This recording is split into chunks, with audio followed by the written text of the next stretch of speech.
You guys have clearly heard a term that is Article 32 under Indian Constitution. It tells us about the right to constitutional remedy. Rights provide करता है तब जब आपके basics legal right का violation होता है by any person, institution or any government officials. You can directly go to the Supreme Court and High Court for protection of your basic fundamental rights.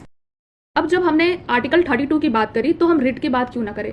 Writ is basically considered as a legal provision under Indian constitution which tells us जब भी हमारे basic fundamental rights का violation होता है by any person और any institution, then हमारे पास ये राइट है कि हम सुप्रीम कोर्ट और हाई कोर्ट में अप्रोच कर सकते हैं। Now let's understood the different types of writ.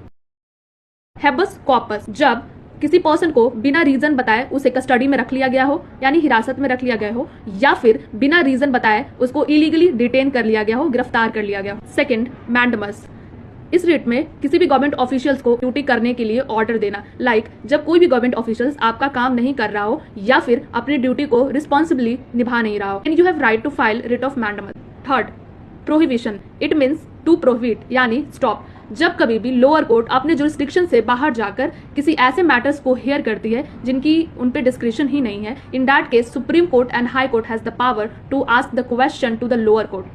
Fourth, writ of certiorari. It is filed only in case of when there is violation of natural justice. Natural justice के कुछ ऐसे principal जिनको clearly hair नहीं किया गया हो and इसमें fundamental rights का वायलेशन हो, in that case writ of certiorari has been filed. In a simple word, writ of certiorari में हाई कोर्ट लोअर कोर्ट के डिसीजन को क्वैश आउट कर देती है, यानी रद्द कर देती है। And last, that is fifth, writ of quo warranto. In this type of writ, the individual has the right to ask the question to the government officials. Individual के पास ये right है that वो गवर्नमेंट ऑफिशियल से question कर सकते हैं about their government position and government post.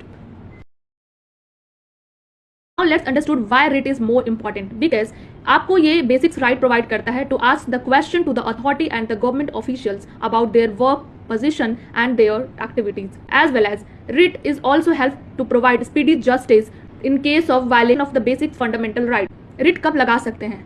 जब आपका बेसिक फंडामेंटल राइट का वायलेशन हो, जब कोई गवर्नमेंट ऑफिशियल्स आपका काम करने से मना कर दे, जब पुलिस ने किसी पर्सन को इलीगल तरीके से कस्टडी में रखा हो, जेल भेज दिया हो या उसको डिटेन कर लिया हो, एज वेल एज कोई पर्सन गलत तरीके से गवर्नमेंट पोस्ट पर बैठा हो।